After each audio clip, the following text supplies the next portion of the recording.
Good morning, everybody. Hey, it's Testy Tuesday, and I'm a little testy because it's cloudy out. It's been a little drizzly, and there was some snow. Fortunately, we got away with the bulk of the snow, but just to our east, some of them had schools shut down for the day because of the heavy snow and the high winds. So, hey, yeah, we're pretty lucky. It's just wet here. But Testy Tuesday? Hey, let's get a little testy. I'm going to test you on the book of Acts. See, we're going to be in the book of Acts for our first reading the next several Sundays, so get used to it and maybe even go ahead and do your homework and read ahead. There's nothing wrong with that.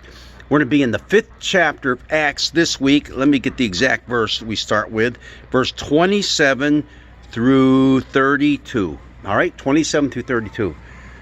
However, our test is not on those verses.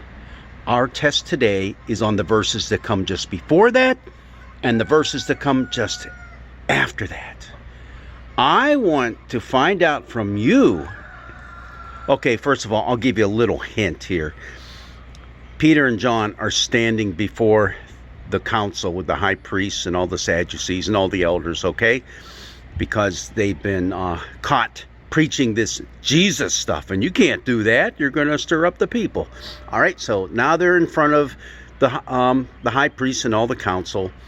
I want to know, in essence, who saved Peter and John just before this, and who saved them just after this incident.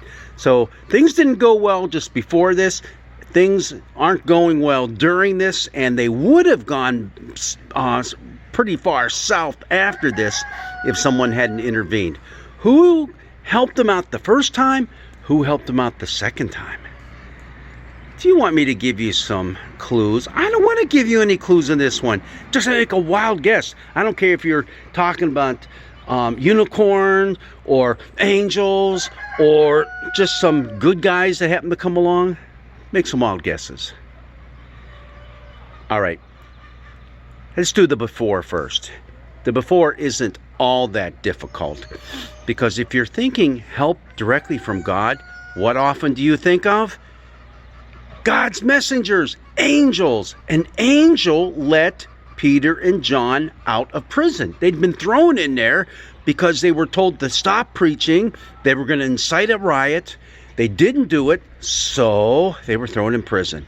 And an angel came and let them out and said, now go back to doing what you were doing in the temple. It'll be okay.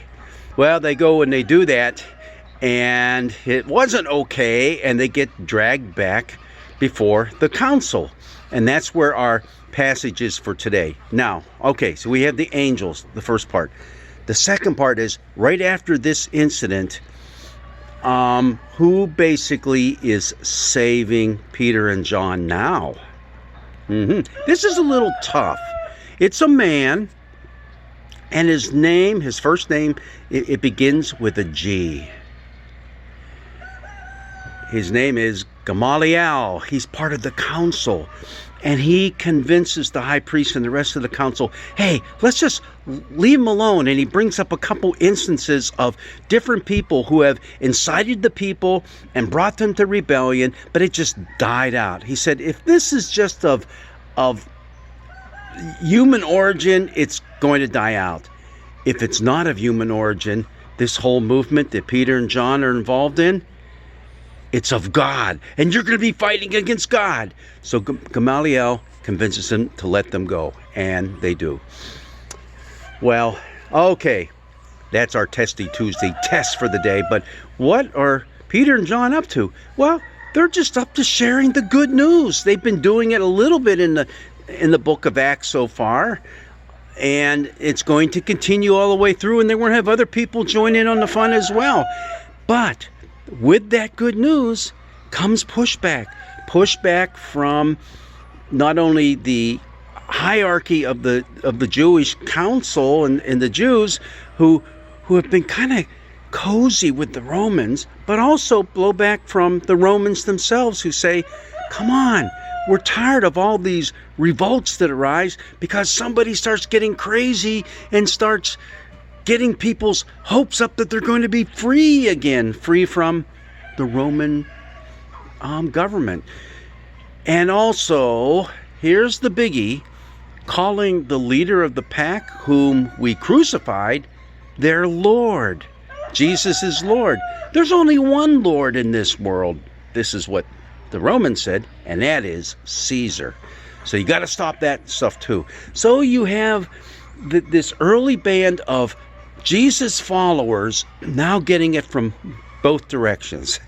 And that's going to continue for quite a while through the book of Acts and right into the letters of Paul in the Newer Testament. But so I just wonder how you did. Did you do at least 50% on the Testy Tuesday for today? Did you at least get the angel, let him out of prison? It's not the only time an angel is going to let people out of prison in the book of Acts. So there you go. Be ready for that. Maybe we'll even have that a little bit later on. I'm not sure. I didn't look ahead to see what some of the readings are. Quite possibly, it might be in there. But Gamaliel, one of the people of the council who, you have to wonder, was he sympathetic to the Jesus followers? Did he somehow, think that Jesus just might be the Messiah? We're just going to have to find out, won't we? God's blessings be with you, and hopefully you can escape the cold and the wind and the rain and the snow. And for all you kids out there who are, kind of down and out because you can't get outside to practice baseball or softball because of the wet and cold, hey, it's going to be in the 60s on Thursday in our neck of the woods. Keep the faith. God's blessings be with you.